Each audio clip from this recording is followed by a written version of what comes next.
Vasudev कुटुंबकम। Learning disorder क्या होता है?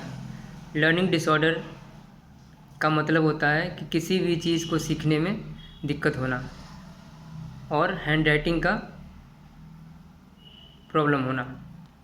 अब हैंडराइटिंग का जो प्रॉब्लम है वो बहुत सारे कारण से होते हैं। इसमें से कुछ कारण है न्यूरोलॉजिकल कंडीशन का होना, जैसे cerebral palsy, down syndrome, ADHD,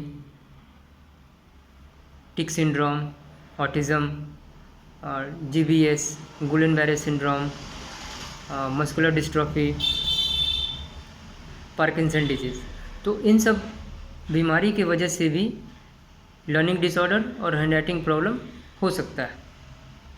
और कभी कभी किसी के कॉग्निशन अफेक्ट हो जाता है, कभी कभी किसी का ब्रेन अफेक्ट हो जाता है। जब ब्रेन अफेक्ट होता है तो कॉग्निशन भी अफेक्ट हो सकता है।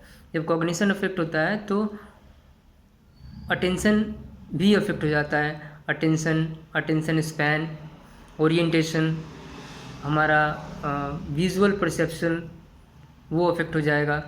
आई हैंड कोऑर्डिनेशन भी अफेक्ट हो जाता है।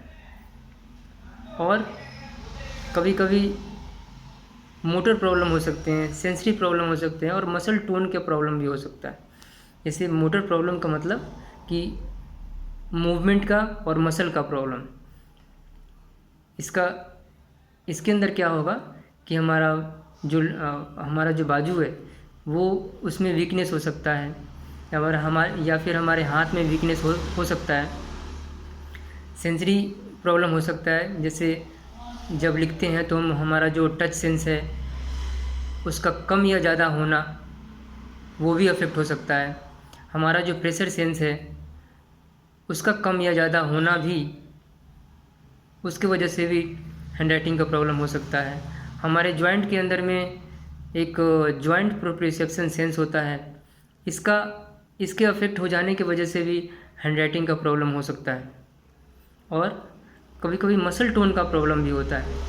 मसल टोन के प्रॉब्लम की वजह से मांसपेशी जो है इतना कमज़ोर रहता है कि ऐसा लगेगा कि हाथ में जान ही नहीं है, तो उस वजह से भी लिखने में काफ़ी परेशानी आती है।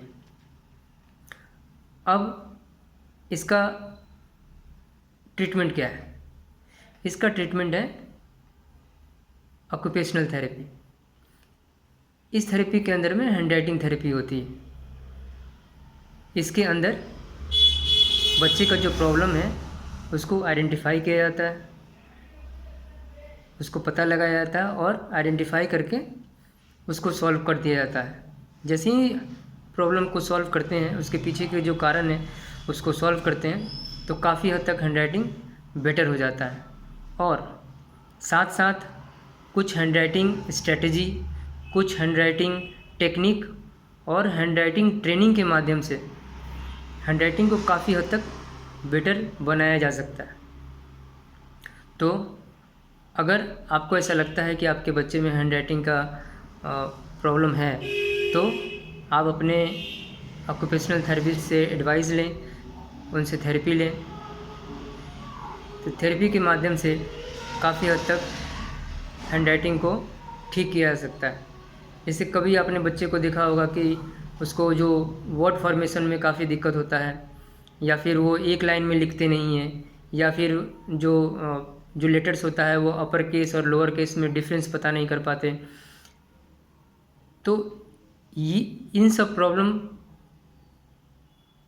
अगर आपको अपने बच्चे में दिखते हैं तो आप अपने ऑक्यूपेशनल थेरेपिस्ट से एडवाइस ले सकते हैं, उनसे थेरेपी ले सकते हैं। थेरेपी से काफ़ी हद तक हैंडराइटिंग बेटर बनाया जा सकता है। धन्यवाद। वासुदेव कुटुंबकम।